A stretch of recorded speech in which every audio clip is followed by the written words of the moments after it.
যদিও তৎকালীন সময়ে মুসলমানরা ছিল না, কাবাগর ধ্বংসের ইতিহাস যেই দিন ঘটেছে তখন আমার নবী দুনিয়াতেও ছিলেন না। নবীজির জন্মের 51 বা 52 ঘটনা বলতেছি, কিংবা তাফসিরে মারিফুল কুরআনে এসেছে যেই বছর যেই মাসে নবীজির জন্ম হয়েছে ওই মাসে ওই দিনেই এই কাবাগর ধ্বংসের ঘটনা ঘটেছে। বাদশাহ আবরার নিয়ত করেছে, ভিন্ন দিকে বাইতুল্লাহর মুতাওয়াল্লি আব্দুল মুত্তালিব সহ সবাই বড় কষ্টে ছিল, কারণ যদিও তারা ইসলাম বুঝতো না কিন্তু তারা এটা জানতো যে ইব্রাহিম নামে একজন প্রবীণ লোক এই কাবাগর নির্মাণ করে গিয়েছে। এই কাবাগরের মাহাত্ম্য মর্যাদা তখনও আরবদের কাছে বেশি ছিল। এই কারণে তারা ভারক্লান্ত হৃদয় নিয়ে বাদশাহ আবরারকে প্রতিহত করার জন্য প্রস্তুতি গ্রহণ করলো। ভিন্ন দিকে বাদশাহ আবরাহা তিনি বড় চক্রান্ত করিয়া আবিসিনিয়ার বাদশার কাছে খবর পৌঁছাইল, ও বাদশাহ আলম্পনা, আপনার কাছে চাই একটু সাহায্য, আপনি আমাকে সাহায্য করেন। কই কিভাবে সাহায্য করব? কই আমি তো যাইতেছি কাবাগর ধ্বংস করার জন্য, আমাকে আপনি কিছু হাতি দেন, কিছু হস্তি দেন ওই কাবাগর ধ্বংসের কাজ করার জন্য। কই কেমনে ধ্বংস করবা? কই হাতির গলার ভিতরে আমি একটা শিকল পরাইব, ওই শিকল কাবাগরে বেঁধে দিব, হাতিটাকে আমি হাঁকাইব, হাতিটাকে হাঁকানোর সঙ্গে সঙ্গে ওই কাবাগরের দেওয়াল ভেঙ্গে পড়িয়া যাইবে। এই রকম চিন্তা ভাবনা করিয়া বাদশার দরবারে যখন চিঠি দিলেন পাঠাইয়া, যে সূরা তেলাওয়াত করেছি এই সূরাটির নাম হচ্ছে সূরাতুল ফিল। ফিল একটি আরবি শব্দ, এই শব্দের বাংলা অর্থ হচ্ছে হাতি। সূরাতুল ফিল অর্থাৎ হাতি সূরা। এই সূরাটির নামকরণ এই কারণে করা হয়েছে, এই সূরাটির ভিতরে হাতির কিছু ঘটনা রয়েছে। এই কারণে হস্তি বাহিনীর বিবরণ থাকার কারণে এই সূরাটির নামকরণ করা হয়েছে সূরাতুল ফিল। হস্তি বাহিনীর যিনি লিডার ছিলেন, আসলে এই হস্তি বাহিনী নিয়ে আল্লাহর ঘর বাইতুল্লাহ ধ্বংস করার জন্য আব্রাহার বাহিনী, তিনি বিশাল হাতি বাহিনী নিয়ে তিনি কাবা ঘরের দিকে রওনা হয়েছিলেন। আর আব্রাহার হচ্ছে আবিসিনিয়ার একজন কমান্ডার ছিলেন, আবিসিনিয়ার বাদশার একজন কমান্ডার ছিলেন।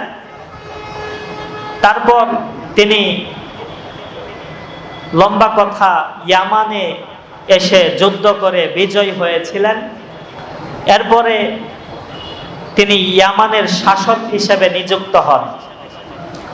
ইয়ামানের শাসক হিসেবে নিযুক্ত হওয়ার পর তিনি দেখলেন মানুষ, সারা পৃথিবীর মানুষ, ইয়ামানের মানুষ সহ সবাই সৌদি আরবে যায়, ওই বাইতুল্লাহতে কাবা ঘরে গিয়ে সবাই তওয়াফ করে। আর বাইতুল্লাহ শরীফের তৎকালীন সময়ের যারা মুতাওয়াল্লি ছিল, যারা দেখাশোনা করত, তারা কিছুটা বাটপার প্রকৃতির ছিল। কি রকম বাটপার প্রকৃতির? তারা অন্য কোনো কাজ কাম করতো না। তারা যারা ওই যে হজ করতে যাইতো, তওয়াফ করতে যাইতো, ওই এহরামের কাপড় বিক্রি করত। বলতো যে আমরা যেই কাপড় বিক্রি করি এই কাপড় ব্যতীত অন্য কোনো কাপড় পরিধানরত অবস্থায় কাবা শরীফ তওয়াফ করতে দিব না। সুতরাং বাধ্য হয়ে তাদের কাপড়ই মানুষের কিনতে হইতো। বলতো প্রয়োজন বোধে বিবস্ত্র অবস্থায় তওয়াফ করো, উলঙ্গ হয়ে তওয়াফ করো, তবু আমাদের দেওয়া কাপড়েই তোমাদের নিতে হবে। আর এইরকম সুযোগ মাশাআল্লাহ আমরা যারা বাঙালি তারা তো যথেষ্ট জানি, একটু সুযোগ যদি পাই তাহলে দাম যে কি পরিমাণ বাড়ে। হ্যাঁ, যেমন সরকারিভাবে যদি কোনো ছুটি হয়, এমনিতে মুতুন্না বেটার পিছনে দাঁড়াইয়া কই উস্তাদ আসতে কয়া ব্রেক করায়া, গাড়ি ব্রেক করায়া, এরপরে ভাই যাইবেন, বেটা কিন্তু প্রস্রাব করতেছে, তারপরে জিগা ভাই যাইবেন, কি ঠেকা হ্যাঁ 10 টাকা। আর যখন কোনো বন্ধ হয়, ছুটি হয়, তখন 10 টাকার ভাড়া 50 টাকা, যাইলে যান, না যাইলে নাই। কারণ আমার মতো গরিব যারা কম বেতনে চাকরি করে আমরা যে কি বিপদে পড়ি। তো তৎকালীন সময়ে ওই আরবের মুতাওয়াল্লিরাও কাবা ঘরের মুতাওয়াল্লিরাও এই কাজটাই করত, বলতো যে যদি কাবা ঘর তওয়াফ করতে হয় তাহলে আমাদের বিকৃত কাপড় পরেই তওয়াফ করতে হবে। আর সুযোগে বিশাল দামে তারা ওই ইহরামের কাপড় বিক্রি করত। তো এরকম ছিল, তারা ছিল জালেম, তারা জুলুম করত মানুষের প্রতি।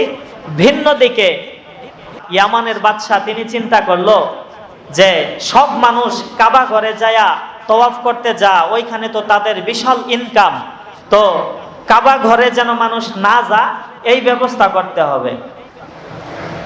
এইবার আল্লাহর দুশমন ইয়ামানের বাদশাহ তিনি মনে মনে চিন্তা করলেন, আমি এমন একটা গির্জা বানাইব, এমন একটা উপাসনালয় বানাইব, আমার উপাসনালয়ে আমার গির্জাতে মানুষ তওয়াফ করবে, এখানে মানুষ আসবে কাবা ঘরে না গিয়ে।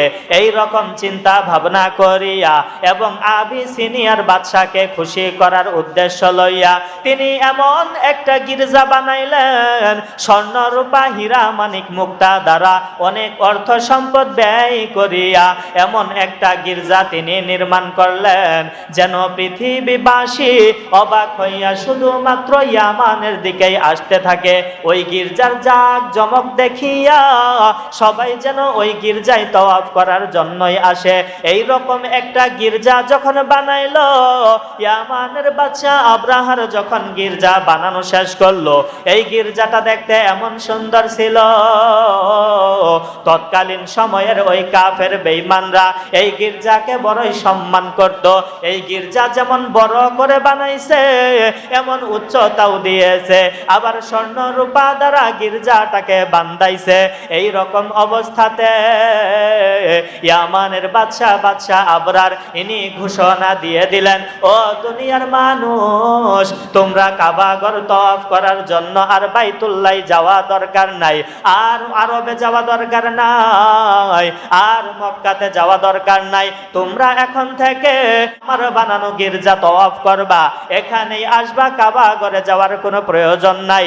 এই সংবাদ যখন কাবার মুতাওয়াল্লিদের কাছে পৌঁছে গেল, কুরাইশ গোত্রের লোকেরা এবং যারা সম্মানিত মানুষ ছিল, নবীজির দাদা আব্দুল মুত্তালিব সহ তারা সবাই ক্ষুব্ধ হইলেন, তারা সবাই রাগান্বিত হইলেন। বাদশাহ আবরার এমন কি গির্জা বানাইলো, মানুষগুলো বাইতুল্লাহর দিকে না আসিয়া মানুষগুলো ওই গির্জার তওয়াফের জন্য উল্লাস করতেছে। এই রকম চিন্তা ভাবনা করিয়া তারা যখন বিশাল বিষণ্ণতায় ভুগতেছিলেন, এই মুহূর্তে ওই আরবের একদল লোক তারা ওই গির্জায় যাইয়া, ইয়ামানে যাইয়া ওই গির্জার ভিতরে রাত্রিবেলায় ঢুকিয়া তারা গির্জার ভিতরে প্রস্রাব পায়খানা করিয়া দিল। আবার কোন বর্ণনায় পাওয়া যায় তারা গির্জায় প্রস্রাব করেন নাই, তারা পাশেই গির্জার পাশেই আগুন ধরাইছিলেন, ওই আগুন আস্তে আস্তে গির্জায় লাগিয়া গিয়েছিলেন, যার ফলে গির্জার অনেক ক্ষয়ক্ষতি হয়ে গিয়েছিল। এই সংবাদ যখন বাদশাহ আবরারের কাছে পৌঁছানো হইল, বাদশাহ আবরারের কাছে সংবাদ দেওয়ার পর বাদশাহ আবরার বড় রাগান্বিত হইয়া তিনি ঘোষণা দিলেন, ও ইয়ামানবাসী শুনিয়া লও, আমি এখন থেকে নিয়ত করে ফেলেছি, আমি এখন থেকে উদ্যোগ নিয়ে ফেলেছি, আমি যাব মক্কাতুল মুকাররমায়, আমি গিয়ে ওই কাবা ঘর ধ্বংস করে ফেলব। ওই কাবা ঘর না ধ্বংস করা পর্যন্ত আমি বাদশাহ আবরার ক্ষান্ত হইব না। বলেন নাউযুবিল্লাহ। যদিও তৎকালীন সময়ে মুসলমানরা ছিল না, কাবা ঘর ধ্বংসের ইতিহাস যেই দিন ঘটেছে তখন আমার নবী দুনিয়াতেও ছিলেন না। তাফসিরে মারিফুল কুরআনে এসেছে, যেই বছর যেই মাসে নবীজির জন্ম হয়েছে ওই মাসে ওই দিনেই এই কাবা ঘর ধ্বংসের ঘটনা ঘটেছে। বাদশাহ আবরার নিয়ত করেছে। ভিন্ন দিকে বাইতুল্লাহর মুতাওয়াল্লি আব্দুল মুত্তালিব সহ সবাই বড় কষ্টে ছিল, কারণ যদিও তারা ইসলাম বুঝতো না, কিন্তু তারা এটা জানতো যে ইব্রাহিম নামে একজন প্রবীণ লোক এই কাবা ঘর নির্মাণ করে গিয়েছে। এই কাবা ঘরের মাহাত্ম্য মর্যাদা তখনও আরবদের কাছে বেশি ছিল। এই কারণে তারা ভারাক্রান্ত হৃদয় নিয়ে বাদশাহ আবরারকে প্রতিহত করার জন্য প্রস্তুতি গ্রহণ করলো। ভিন্ন দিকে বাদশাহ আবরাহা তিনি বড় চক্রান্ত করিয়া আবিসিনিয়ার বাদশার কাছে খবর পৌঁছাইল, ও বাদশাহ আলম্পনা, আপনার কাছে চাই একটু সাহায্য, আপনি আমাকে সাহায্য করেন। কই কিভাবে সাহায্য করব? কই আমি তো যাইতেছি কাবা ঘর ধ্বংস করার জন্য। কই কেমনে ধ্বংস করবা? কই হাতির গলার ভিতরে আমি একটা শিকল পরাইব, ওই শিকল কাবা ঘরে বেঁধে দিব, হাতিটাকে আমি হাঁকাইব, হাতিটাকে হাঁকানোর সঙ্গে সঙ্গে ওই কাবা ঘরের দেওয়াল ভেঙ্গে পড়িয়া যাইবে। এই রকম চিন্তা ভাবনা করিয়া বাদশার দরবারে যখন চিঠি দিলেন পাঠাইয়া, বাদশাহ আবার তার কথার উত্তর দিয়া কোন কোন বর্ণনায় 8টি, কোন বর্ণনায় 12টি হাতি পাঠাইলেন। এর ভিতরে একটা বাদশার সবচাইতে মুহাব্বতের একটা হাতি ছিল, যেই হাতিটির নাম ছিল মাহমুদ। মাহমুদ নামে হাতিটি সহ তিনি বাদশাহ আবরাহাকে দিয়ে দিল। এইবার বাদশাহ আবরাহা তিনি বিশাল সৈন্য দল লইয়া এইবার যখন কাবা ঘর ধ্বংস করার উদ্দেশ্যে হইলেন রওয়ানা, রাস্তার মধ্যে অনেক আরাবিয়ানরা, অনেক কাবা ঘরকে মুহাব্বত করনেওয়ালারা তারা বাদশাহ আবরাহাকে বাধা দেওয়ার চেষ্টা করলো, কিন্তু কোনো বাধা মানল না। যারাই তাকে বাধা দিতে যায় তারাই আবরাহার হাতে বন্দী হয়ে যায়। তখন ওই লোকেরা বলে, আমাকে ক্ষমা করে দেন, আমাকে কতল করবেন না, আমি আপনাকে রাস্তা দেখাইয়া দেখাইয়া কাবাঘর পর্যন্ত নিয়ে যাইব। এই রকম করে সবাইকে যখন বন্দী করলো, মিনা সহ ওই রাস্তা দিয়ে যখন কাবাঘরের ভিতরে ঢুকতেছে, এমন সময় তিনি এমন একটা এলাকায় গিয়ে পৌঁছলেন যেই জায়গাটার নাম হইল মুগাম্মাস। মুগাম্মাস নামক এলাকায় যাওয়ার পর বাদশাহ আবরাহা তিনি থামিয়া গেলেন। এইখান থেকে একজন রাষ্ট্রীয় দূত পাঠাইলেন, একজন পিয়ন পাঠাইলেন, একজন কাসেদ পাঠাইলেন। ওই পিয়নে যাইয়া, ওই কাসেদে যাইয়া আব্দুল মুত্তালিবের কাছে খবর দিবে বাদশাহ আবরাহা আসতেছে কাবাঘর ধ্বংস করার জন্য, আপনাদের সাথে বাদশাহ আবরাহা একটা চুক্তি করতে চায়। ওই কাসেদ যাইয়া আব্দুল মুত্তালিবকে খবর দিল। লম্বা কথা সংক্ষেপ করে দিলাম। এইবার যখন আব্দুল মুত্তালিব বলল, এই কাবাঘর ধ্বংস করার জন্য তোমাদের বাদশাহ আবরাহা আসতেছে ঠিক, কিন্তু এই কাবাঘরের মালিক তো আমরা না, এই কাবাঘরের শুধু দেখাশোনার জন্য আমরা রয়েছি। এই কাবাঘরের একজন মালিক রয়েছে, তার যদি মনে চাই হেফাজত করবে, আর যদি না মনে চাই ধ্বংস করবে, তাহলে তাই হবে। এইবার আব্দুল মুত্তালিবের কথার জবাব শুনিয়া কাসেদ গেলেন আবরাহার কাছে চলিয়া। আবরাহা আবার একটা কাজ করলেন, একজন লোক নিযুক্ত করিয়া দিলেন, ওই আরবদের সমস্ত উট ঘোড়াগুলো তারা লুট করত। এইবার ওই লোক যাইয়া আব্দুল মুত্তালিবের 200 উট লুট করে নিয়ে আসলো, 200 উট চুরি করে নিয়ে আসলো। ভিন্ন দিকে আব্দুল মুত্তালিব সহ আবু তালেব সহ নবীজির চাচারা সবাই পেরেশান, এই কাবাঘর কিভাবে হেফাজত করা যায়। এইবার বাদশাহ আবরাহা মুগাম্মাস নামক এলাকায় যাইয়া আব্দুল মুত্তালিবকে এখানে আমন্ত্রণ করলেন। আব্দুল মুত্তালিবও এখানে আসলেন। আব্দুল মুত্তালিবকে ডেকে ডেকে বলতেছে, ও কাবার মুতাওয়াল্লি, ও আব্দুল মুত্তালিব, তোমার কাছে আমি বার্তা পৌঁছাইতে চাই। আমি তো চাই এই কাবাঘর ধ্বংস করার জন্য, কিন্তু বিনিময়ে আমরা তোমার কোনো ক্ষতি করব না। আব্দুল মুত্তালিব ওই একই উত্তর দিলেন, আমি তো কাবাঘরের মালিক না, কাবাঘরের মালিক তো একজন রয়েছে, উনি যদি চাই হেফাজত করবে, আর যদি না চাই হেফাজত করবে না।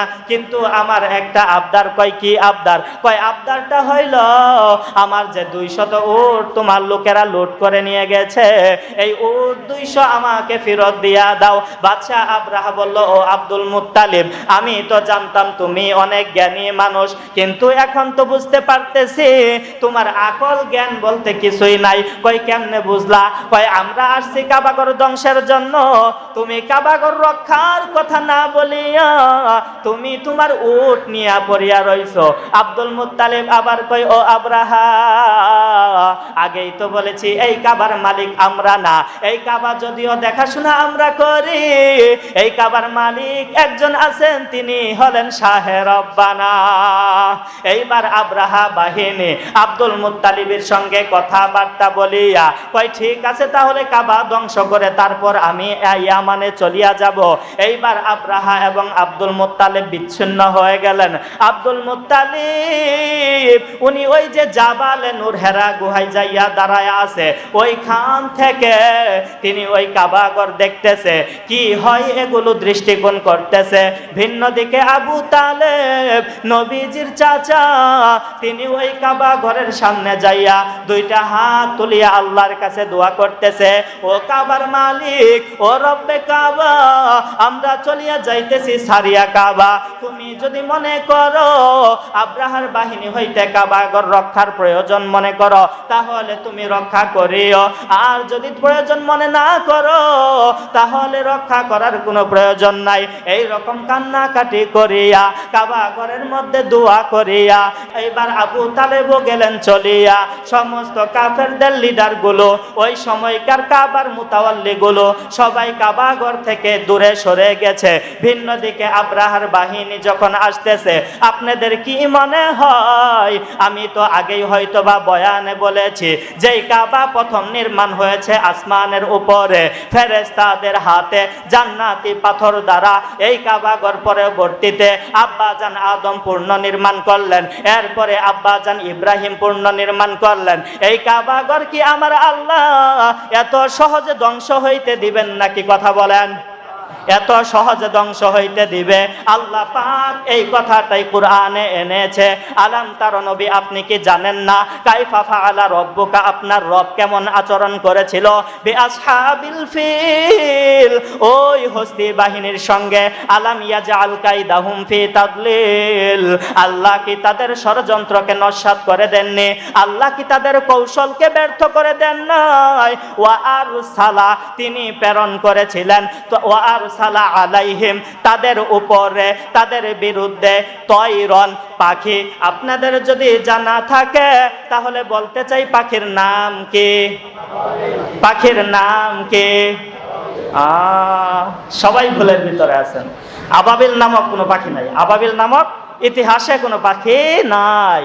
আরে আমি তো কোরআন হাদিস পড়া তারপর কইতাছি, স্বয়ং নিজ চোখে যিনি পাখি দেখছে তিনিও কি পাখি চিনতে পারেন নাই। নবীজির দাদা আব্দুল মুত্তালিব হেরা গুহায় দাঁড়াইয়া দেখতেছিলেন, হঠাৎ করিয়া আরব সাগরের উপর থেকে এক দল ঝাঁকে ঝাঁকে পাখি আসতেছিল।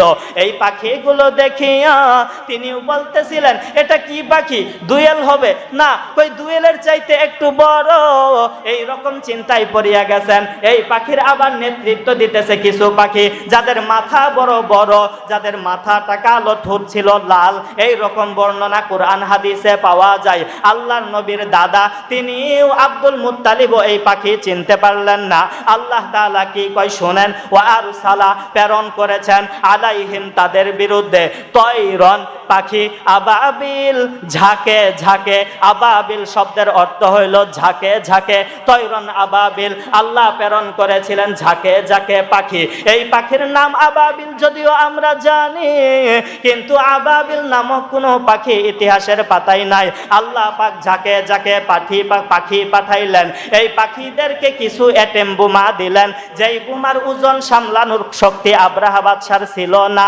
এটেম বোমাগুলো কি আল্লাহ তাআলা কুরআনে তুলে ধরেছে, তারমিহিম বিহিজারা, বিহিজারা অর্থাৎ পাথর, তারমিহিম বিহিজারাতি মিন সিজিল, পাকা মাটি হইতে পাথর অথবা কংকরের পাথর। আল্লাহ তাআলা তাদের ধ্বংস করার জন্য তারমিহিম বিহিজারাতি মিন সিজিল, আল্লাহ তাআলা তাদেরকে ধ্বংস করার জন্য পাকা মাটির পাথর দিয়ে পাঠাইছিলেন। দুই পায়ে দুইটা, একটা মুখে, মোট তিনটা করে তাদের হাতে বোমা দিয়েছিলেন। এই বোমাগুলোর পাওয়ার জানেননি? আবাবিল পাখি যখন উপর থেকে ছাড়িয়ে বানিয়েছিলেন। এই অ্যাটম বোমাগুলো, এই পাথরগুলো, ওই আবাবিল পাখির ওই অ্যাটম বোমাগুলো, ওই পাথরের কঙ্করগুলো যে আব্রাহার বাহিনীর উপরে পড়েছিল, তাদের মাথার মধ্যে লোহার হ্যামলেট পরা ছিল। এই হ্যামলেট কানা হইয়া মাথা দিয়া ঢুকিয়া পিছনের রাস্তা দিয়া বাহির হইয়া মাটির মধ্যে পড়িয়া মাটি পর্যন্ত গর্ত হয়ে গিয়েছিল।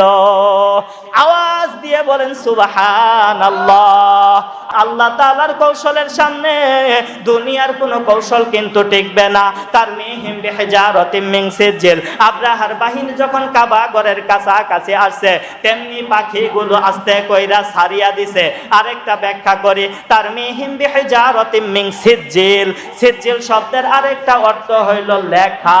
তারমিহিম বিহিজারাতিম মিন সিজিল অর্থাৎ আল্লাহ তাআলা তাদেরকে দিয়ে পাঠাইছিলেন লিখিত পাথর, অর্থাৎ পাথরের গায়ে নাম লেখা ছিল। কোন পাথরটা কার উপরে পড়বে, ওই অবস্থাতে পাখিগুলো যেই পাথরে যার নাম তার উপরেই পাথরগুলো নিক্ষেপ করেছে। বলেন সুবহানাল্লাহ। অবশেষে কি হইল জানেন নাকি? ফাজা আলাহুম, তাদেরকে করিয়া দিলেন কাসফিম মাকুল, বক্ষিত ভুসির মতো, চিবিত ঘাসের মতো। এটারে বলা হয় মাকুল, চিবিত চিবিত। ঠিক আছে, তাহলে আল্লাহ তাআলা কি করছে তাদেরকে? সর্বশেষ আল্লাহ তাআলা তাদেরকে চিবিত ঘাসের মতো, বক্ষিত খেয়ে ফেলা ভুসির মতো অবস্থা, পরিণতি তাদের করে দিয়েছেন। বলেন সুবহানাল্লাহ। তাহলে কাবাঘর যারা ধ্বংস করতে আসছে, ধ্বংস করতে পারছে? আব্রাহার বাহিনী টিকতে পারছে? আব্রাহার বাহিনীর অবস্থা, আব্রাহার বাহিনী তো অনেকেই মৃত্যুবরণ করছে। তবে আম্মা জান আয়েশার একটা হাদিস আছে, হাদিসটা যদিও জয়ীফ, সহি হাদিস না, হাদিসের ভিতর পাওয়া যায়। আম্মা জান আয়েশা বলে, ওই আব্রাহার বাহিনীতে যারা ছিল তাদেরকে আমি দেখেছি। দেখেন, ঘটনা ঘটছে আল্লাহর নবীর জন্মের 52 দিন আগে, অথবা নবীজির জন্মের দিন। আবার আম্মা জান আয়েশা বলতেছে, আমি দেখেছি তাদেরকে ভিক্ষা করতে, কেউ প্রতিবন্ধী, পঙ্গু, কেউ কানা, লুলা, এরকম অবস্থায়। তাহলে তাদের পরিণতি কি হয়েছে? তারা পঙ্গু হয়ে গেছে।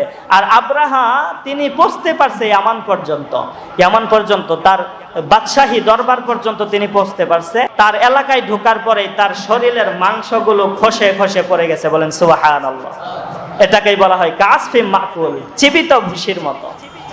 তাহলে আলাম তারা কাইফা, নবী আপনি কি জানেন না? কাইফা ফাআলা রাব্বুকা, আপনার রব কেমন আচরণ করেছে বিআসহাবিল ফিল, হস্তি বাহিনীর সঙ্গে। এখনো যদি আমাদের এলাকায়, আমাদের দেশে অর্থাৎ পৃথিবীর মধ্যে কেউ যদি আল্লাহর ঘর ধ্বংস করার জন্য আসে, আল্লাহ বুঝি আবার আবাবিল পাঠাইব? আবার আবাবিল পাঠাইব? এত ঠেকা আল্লাহর। এখন রক্ষা করার দায়িত্ব আমাদের। কাদের? এখন রক্ষা করার দায়িত্ব আমাদের। আমার মনে হয় যদি আমাদের মসজিদে আক্রমণ হয়, যেই মুসলমান দাড়ি কাটে ওই মুসলমানও চুপ থাকবে না। কথা বলেন ঠিক কিনা? আব্রাহার বাহিনীকে আল্লাহ ধ্বংস করছে আবাবিল দিয়ে, কারণ ওই সময় মুসলমান ছিল না, মসজিদের প্রতি মুহাব্বত করনেওয়ালা ছিল না, মসজিদে আল্লাহর ঘর বাইতুল্লাহ এটার আজমত তারা বুঝতো না। এই কারণে আবাবিল পাঠাইছে। বাজারে কাটে সেলিদা ফিটাইব, কইব তোরা আমার মসজিদে যা নামাজ পড়ছস, জানস আমার ঘর, তাও হেফাজত করছস না খে। যাই হোক, আল্লাহ তাআলার ঘর যদি কেউ আক্রমণ করতে আসে, আবাবিলের দিক চায়া থাকলে লাভ নাই, নিজেদেরই আমাদের ঝাঁপিয়ে পড়তে হবে। কথা বলেন ঠিক না ভাই? ঠিক। আল্লাহ তাআলা আমাদেরকে সূরা ফিল নিয়ে যে আলোচনাগুলো করা হলো, আল্লাহর ঘর, আল্লাহর দিন, ইসলামকে ধ্বংস করার ষড়যন্ত্র যারা যুগে যুগে করেছিল, আল্লাহ তাআলা প্রত্যেককেই আব্রাহার মতো ধ্বংস করে দিছে। সামনেও যদি কেউ করে তাদেরকে ধ্বংস করে দিবে।